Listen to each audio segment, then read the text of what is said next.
নমস্কার বন্ধুরা, আপনারা দেখছেন শেপ গার্ডেন। শেপ গার্ডেন মানে হলো গাছ বাঁচান, আর গাছ বাঁচাতে হলে এই চ্যানেলটিকে সাবস্ক্রাইব করতে ভুলবেন না। আজকে আমি যে গাছটি দেখাচ্ছি এটি হলো একটি অ্যাস্টার ফুলের গাছ।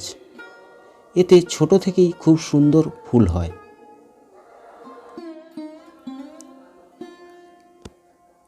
এই গাছটিতে যে ফুলটি ফুটে আছে এটা হলো অ্যাস্টার ফুলের গাছ।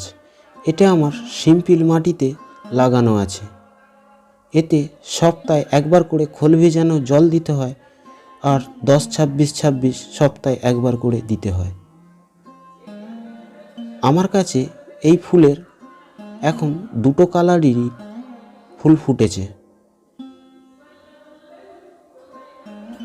পরবর্তী ভিডিওতে আমি অবশ্যই আপনাদেরকে দেখাবো আরও যে কালারগুলো আছে। এই গাছটা খুবই সুন্দর, ছোট থেকে ফুল ফোটে। ভিডিওটা ভালো লেগে থাকলে অবশ্যই একটি লাইক করে দেবেন, চ্যানেলটা সাবস্ক্রাইব করতে ভুলবেন না।